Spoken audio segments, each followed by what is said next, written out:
Vamos a ver ahora otro tema que es fundamental para entender el modelo de datos y el concepto de bases de datos, tiene que ver con los tipos de datos. Habíamos visto en los videos anteriores, permítame, habíamos visto en los videos anteriores que un modelo de datos podría interpretarse de esa misma manera que lo estamos viendo acá. En este caso, tiene tres tablas, uno se llama Customer, el otro se llama Orders y el otro se llama Shipping. Y que este modelo estaba relacionado a través de un campo clave que se llama Customer ID y que es del tipo int o entero o int. Habíamos visto en videos anteriores un poco sobre las generalidades de los tipos de datos, pero en términos fundamentales, lo que quiere decir esto y utilizando la analogía del Excel que les voy a compartir a ustedes, lo que quiere decir es que en una hoja electrónica de Excel que es similar a este modelo de datos, tenemos tres hojas, Customer, Orders y Shipping. Cada una de las columnas permite que se registren valores de cierto tipo. Por ejemplo, él dice que la primera columna, Customer ID, es INT, es entero. En una base de datos real, lo que significa es que esta columna, Customer ID, jamás aceptaría un número que no fuera entero. Un número entero valga la redundancia, es un número que no acepta caracteres que no sean números. En este caso, si yo escribo la palabra hola en una base de datos, esto daría error. Por ejemplo, el campo edad, que está por acá, dice que el tipo es int entero y en términos generales, yo podría definirle por el tipo de datos que no acepte nunca un número negativo. ¿Por qué razón? Porque las edades nunca son negativas. O acepte un número como 500 u 800. ¿Por qué razón? Porque una edad jamás va a tener un valor de 800. A eso que acabamos de ver le llamamos tipo de dato. Ahora, para profundizar y hacer más claro los ejemplos, vamos a revisar qué es lo que dice la teoría respecto a los tipos de datos y por qué son tan importantes.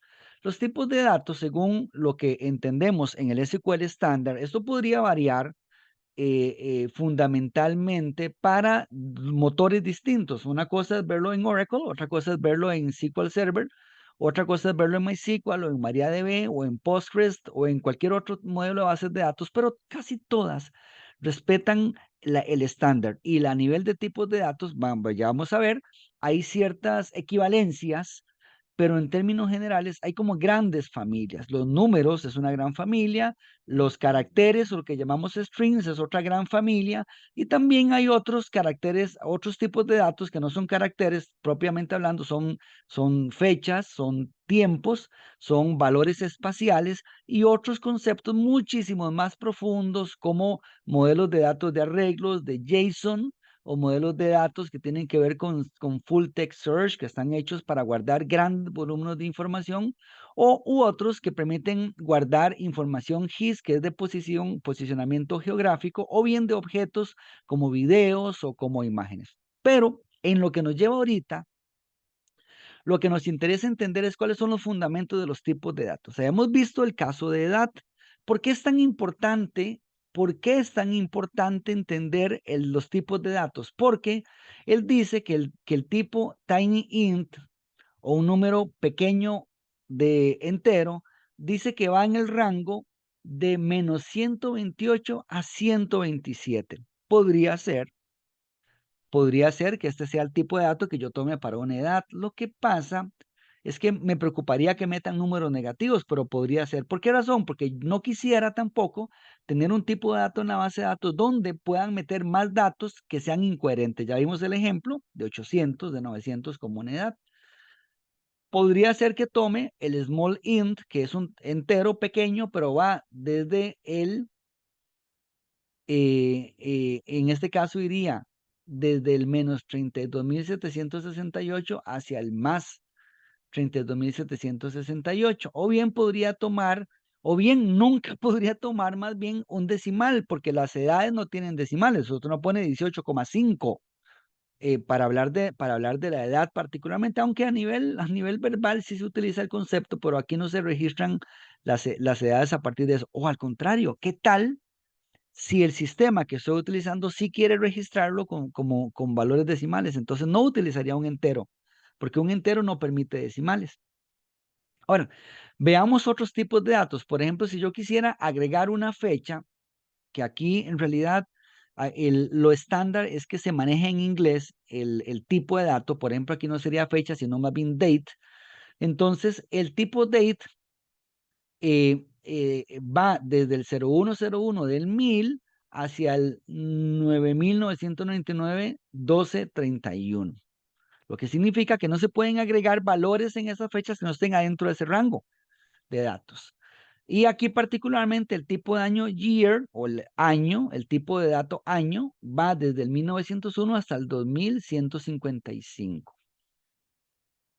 Voy a caer al grano con lo que estoy diciendo. Vamos a coincidir que si nosotros tuviéramos una base de datos que no tenga cuidado en los tipos de datos que van a ir en cada una de las columnas, podría ser que un usuario o un delincuente cibernético, para no decir la palabra hacker, para que no se tome a mal, podría ser que empiece a agregar basura en los datos. ¿Se acuerdan que teníamos la lista? Teníamos un ejemplo, cómo se ven los datos registrados en Customer, están los nombres todos bien como ordenados, pero podríamos empezar a ver caracteres raros aquí adentro. En lugar donde dice Robert, por ejemplo, podría haber comilla, comilla, arroba, signo de pregunta, signo más, menos, igual, en lugar de un nombre. Esos tipos de valores que se meten en las tablas o se meten en los registros podrían ser la llave por la cual un, un hacker malintencionado podría meterse a hacer mucho daño. ¿Qué estoy diciendo con esto? Lo que estoy diciendo es que tener claridad de cuáles son los tipos de datos que deben de estar en una tabla es fundamental porque desde ahí empieza el cuidado de la ciberseguridad. Les voy a compartir esta pantalla para que vean el ejemplo con mucho más claridad. Por ejemplo, en este formulario que dice contacta con nosotros. Aquí estamos viendo tres campos, uno es nombre, otro es email y el otro es mensaje. Imagínense por un minuto cuáles serían los tipos de datos. Imagínense una tabla que se llama contactos y que tiene tres columnas. Uno es nombre, que es del tipo varchar, porque es un nombre que ahí se va a escribir tal vez de 50 caracteres. El otro dice email, es un varchar tal vez de 100 caracteres. Y el otro es mensaje, que podría ser un text, porque no es de 200 caracteres, puede ser de 1000 caracteres. Entonces, imagínese que usted no le regule el tamaño de caracteres que vayan en el nombre, que no sea un varchar de 20, sino que no está libre. Y que ese varchar que está ahí no tenga una regulación y yo pueda escribir cosas como estas, guiones, comillas, letras. Esto no es un nombre. Y aunque les parezca sorprendente, si yo entiendo lo que acabo de hacer, yo podría hacer un hackeo a esta página de contactos, porque podría ser que la base de datos no esté preparada para recibir este tipo de valores acá. Y cuando yo puse el botón de enviar, la base de datos lo interprete y automáticamente genere un error que me permita ingresar a los sistemas o a conocer las bases de datos o a conocer las estructuras y a partir de ahí puedo empezar a rasgar la parte de seguridad.